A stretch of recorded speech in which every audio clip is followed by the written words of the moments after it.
Hi నమస్తే welcome to మారే media. నేను మీ కేవీఆర్. ఆంధ్రప్రదేశ్ ఎన్నికలు జరిగిన ప్రతిసారి వైఎస్ వివేకానంద రెడ్డి హత్య కేసు తెర మీదకి రావడం, దాని ప్రతిపక్షాలు నానాయాగి చేయడం చూస్తూనే ఉన్నాం. గత నెలలో వైఎస్ వివేకానంద రెడ్డి హత్య కేసులో అవినాష్ రెడ్డిని హంతకుడు అనొద్దు అని చెప్పి ఆయనకు సంబంధించి కడప కోర్టు 7 మంది కక్షిదారులను చేరుస్తూ ఒక తీర్పునిచ్చింది. దాని మీద సవాల్ చేస్తూ హైకోర్టుకు వెళ్లారు షర్మిల, బీటెక్ రవి అండ్ సునీత, ఇతర పార్టీలంతా. సో ఈ నేపథ్యంలో హైకోర్టు షర్మిలతో పాటు బీటెక్ రవికి, సునీతకు నిన్న చివాట్లు పెట్టింది. ఏమని ఇష్టం వచ్చినట్టు మాట్లాడితే, అసలు ఆధారం లేకుండా హంతకుడని ఒక ఎంపీ అభ్యర్థిని మాట్లాడితే ఎట్లా కుదురుతుందని చెప్పి హైకోర్టు తీవ్రంగా ఆక్షేపించింది. దీంతో ఈ అంశం రాజకీయాల్లోనే అతిపెద్ద సంచలనంగా మారింది.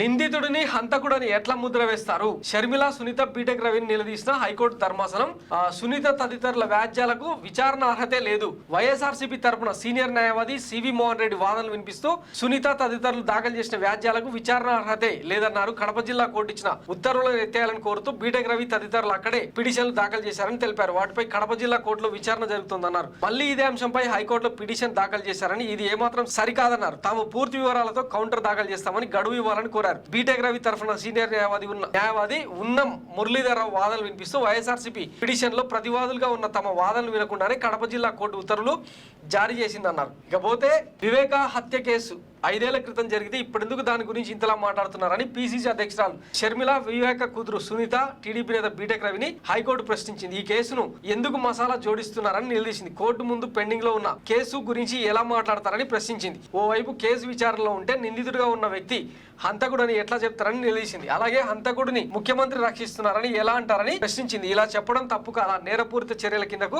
రాదా అని నిలదీసింది. అలాంటప్పుడు కడప కోర్టు అంత అత్యవసరంగా ఎందుకు మధ్యంతర ఉత్తర్వులు జారీ చేసిందని బీటెక్ రవి తరఫు సీనియర్ న్యాయవాది ఉన్నం మురళీధర్ ప్రశ్నించారు. దీనికి హైకోర్టు ఘాటుగా స్పందించింది. కోర్టును నిందించవద్దని హెచ్చరించింది. వివేక హత్య గురించి మాట్లాడొద్దని, అలాగే తప్పుడు ఆరోపణలు, దుష్ప్రచారం చేయొద్దంటూ ఇచ్చిన మధ్యంతర ఉత్తర్వులను ఎత్తివేయాలని కోరుతూ బీటెక్ రవి తదితరులు దాఖలు చేసిన పిటిషన్లపై వీలైనంత త్వరగా విచారణ ముగించాలని కడప జిల్లా కోర్టును హైకోర్టు ఆదేశించింది. ఈ నెల 8 లోపు నిర్ణయం వెలువరించాలని స్పష్టం చేసింది. తద్వారా కడప జిల్లా కోర్టు ఇచ్చిన మధ్యంతర ఉత్తర్వులను సవాల్ చేస్తూ సునీత, బీటెక్ రవి, షర్మిల దాఖలు చేసిన వ్యాజ్యాలను పరిష్కరించింది.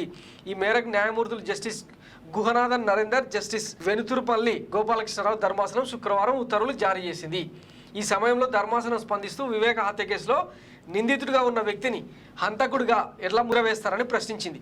అలా హంతకుడని చెప్పడం కోర్టు ధిక్కారమే అవుతుందని వైఎస్ఆర్సీపీ తరపు సీనియర్ న్యాయవాది సివి మోహన్ రెడ్డి తెలిపారు. తిరిగి ధర్మాసనం జోక్యం చేసుకుంటూ ఫలానా వ్యక్తి ముఖ్యమంత్రి నిందితులను రక్షిస్తున్నారని ఎలా చెప్తారని నిలదీసింది. వివేక హత్య కేసులో సిబిఐ దాఖలు చేసిన ఛార్జ్ షీట్ పబ్లిక్ డాక్యుమెంట్ అని తాము మాట్లాడుతోంది అందులోని అంశాలేనని మురళీధరరావు చెప్పారు. ధర్మాసనం స్పందిస్తూ వివేక హత్య కేసుకు ఎందుకు మసాలాలు కలుపుతున్నారని ప్రశ్నించింది. తాము అలాంటిదేం చేయడం లేదని, గత ఎన్నికల్లో వివేక హత్య కేసును నారాసురి రక్త చరిత్ర అంటూ ఎన్నికల్లో వాడుకున్నారన్నారు. అదే తాము మాట్లాడుతుంటే తప్పు పడుతున్నారన్నారు. సునీత తరఫు న్యాయవాది గూడుపాటి వెంకటేశ్వరరావు వాదనలు వినిపిస్తూ ఎన్నికల కోడ్ అమల్లో ఉన్న సమయంలో నేతల వ్యాఖ్యలపై అభ్యంతరాలుంటే ఎన్నికల కమిషన్ వద్దకు వెళ్లాల్సి ఉంటుందన్నారు. అలాంటిదేమీ చేయకుండా నేరుగా కోర్టులో వేసిన పిటిషన్ కు విచారణ అర్హత లేదన్నారు. ఇరుపక్షాల వాదన విన్న ధర్మాసనం ఈ నెల 8వ తేదీలోపు బీటెక్ రవి తదితరులు దాఖలు చేసిన పిటిషన్లపై నిర్ణయం వెలువరించాలని కడప జిల్లా కోర్టును ఆదేశించింది. సో అనవసరమైన టాపిక్ ముగిసింది. అది ఆల్రెడీ కోర్టు పరిధిలో ఉంది.